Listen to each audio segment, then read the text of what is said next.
Welcome है आप सभी का UP SSC टाइपिंग टेस्ट के इस वीडियो में। UP SSC जूनियर असिस्टेंट की टाइपिंग में सिर्फ और सिर्फ अब 10 दिन बचे हुए हैं। इन 10 दिन में आपको कौन कौन सी बातों का ध्यान रखना है टाइपिंग करते टाइम, इस बात को हम लोग इस वीडियो में समझेंगे और देखने की कोशिश करेंगे। बहुत ही ध्यान से देखिएगा इस वीडियो को, बहुत ही इंपॉर्टेंट इन्फॉर्मेशन मैं देने वाला हूँ। ठीक है, वीडियो को लाइक करिएगा, चैनल पर पहली बार आए हैं तो सब्सक्राइब ज़रूर करिएगा। चलो सबसे पहले एक एक पॉइंट की तरफ हम लोग बढ़ते हैं। सबसे पहला पॉइंट जो आपके सामने है कि अब इन 10 दिनों में, ठीक है, बहुत सारे ऐसे होंगे जिनकी स्पीड अब ठीक ठाक हो गई होगी, 25-30 मेंटेन कर रहे होंगे। ठीक है, बहुत ऐसे होंगे जिनकी स्पीड अभी मेंटेन नहीं है, तो वो अभी 10 दिन का वक्त है, एक एक स्पीड डेली मेंटेन करोगे तो बढ़ जाएगी। ठीक है, तो पहला जो पॉइंट है वो ये है कि अब आपको स्पीड तो देखनी है। बहुत सारे लोग कहते हैं कि सर एक्यूरेसी कितनी होनी चाहिए।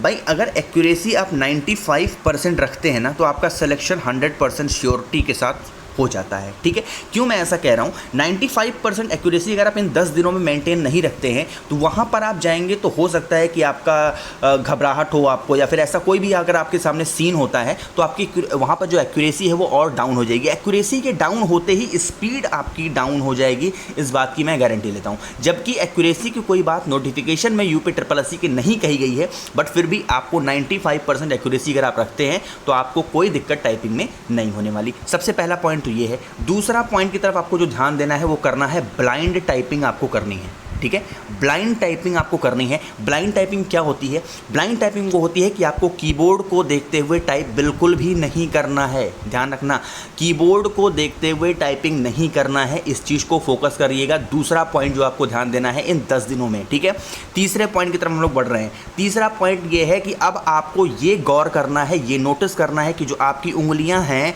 वो इस कीबोर्ड पर ठीक तरीके से पहचान पा रही हैं अक्षरों को कि नहीं पहचान पा रही हैं। अगर नहीं पहचान पा रही है तो देखिए कि कौन सा ऐसा शब्द है जो मुझको टाइपिंग करने में दिक्कत हो रही है। उसकी प्रैक्टिस बार बार करिए, बार बार करिए, बार बार करिए। ठीक है, क्योंकि अब इन 10 दिनों में आपको ये होना चाहिए कि आपकी उंगलियां अक्षरों को पहचानना सीख जाएं। मतलब अगर मैंने कहा आम लिखा है तो जैसे ही आम आपकी आंखें देखें, आपकी उंगलियां ऑटोमेटिकली आ वाले अक्षर पे चली जाएं, मात्रा वाले अक्षर पे चली जाएं, माँ वाले अक्षर पे चली जाएं।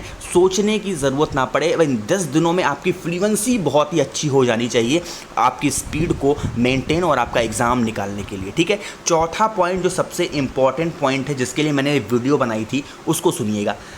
अब उत्तर प्रदेश में, ठीक है, यूपी की बात करें हम, लॉकडाउन पूरी तरीके से ओपन हो चुका है। हर एक सिटी में, हर एक डिस्ट्रिक्ट में, कोई भी ऐसा सिटी नहीं, कोई भी ऐसा डिस्ट्रिक्ट नहीं जहाँ पर लॉकडाउन ओपन नहीं है। ठीक है, सैटरडे संडे को छोड़ करके कहीं कहीं सैटरडे संडे को भी ओपन है, लेकिन मैक्सिमम जगह हर दिन खुल गया है। ठीक है, अब आपको करना क्या है, एक ऑफलाइन कोचिंग ज्वाइन कर लेनी है। आपको पैसा नहीं देखना कि भाई मेरा 1000 लग रहा है, मेरा 1200 लग रहा है। आपकी जॉब मिल जाएगी, 1000-1200 तो आपके तर जाएंगे आराम से। ठीक है, ऑफलाइन कोचिंग आपको जा करके ज्वाइन करनी है। मैं बता दूं कि ऑफलाइन कोचिंग का नाम सुनते ही लोग सोचते हैं क्यों पैसा वेस्ट करना जब हम घर पर प्रैक्टिस कर ही रहे हैं। मेरी बात सुनना, ऑफलाइन कोचिंग का फ़ायदा क्या होता है।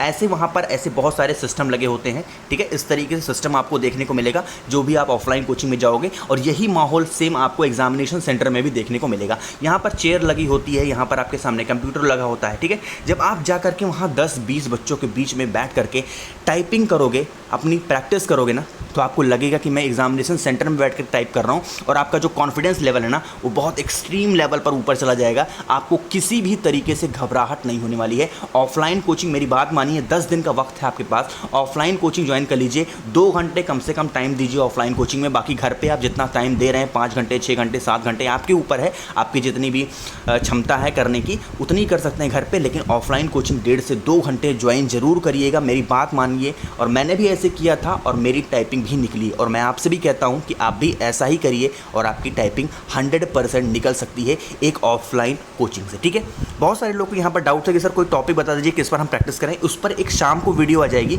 इस वीडियो को बनाने का पर्पज़ ये था कि आपको ऑफलाइन कोचिंग ज्वाइन करा देना है।